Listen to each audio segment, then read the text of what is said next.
The directions, orders, or writs issued for this purpose cannot encroach upon the domain of the legislature. This court cannot make law. This court cannot make law. It can only interpret it and give effect to it. Page 73 correction.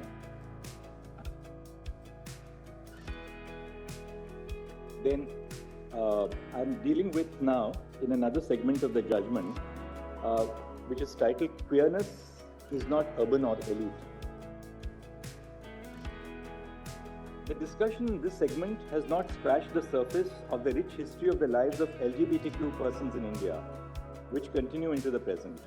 Yet even the limited exploration of the literature and reportage on the subject makes it abundantly clear that homosexuality or queerness is not solely an urban concept, nor is it restricted to the upper classes of privileged communities.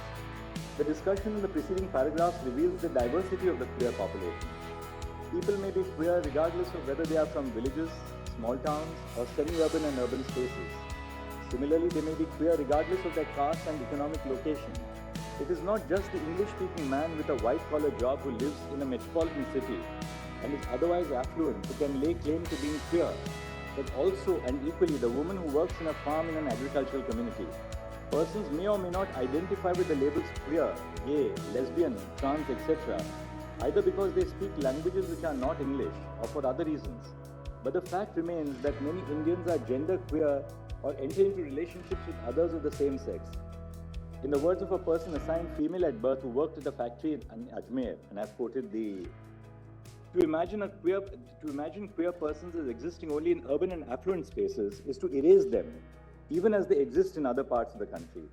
It would also be a mistake to conflate the urban with the elite. This renders invisible large segments of the population who live in urban spaces but are poor or otherwise marginalized. Urban centers are themselves geographically and socially divided along the lines of class, religion, and caste, and not all those who live in cities can be termed elite merely by virtue of their residence in cities.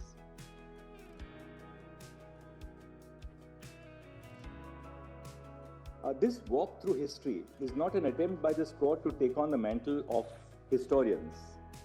The discussion demonstrates that the institution of marriage has not remained static or stagnant. To the contrary, it is change which characterizes the institution. All social institutions transmogrify with time, and marriage is no exception. From sati and widow remarriage, to child marriage and intercaste or interfaith marriages, marriage has metamorphosed. From breaking news, detailed analysis, in-depth interviews and explainers, follow the Times of India. Subscribe to our YouTube channel. Don't forget to like our videos and hit the bell icon to stay updated with the latest.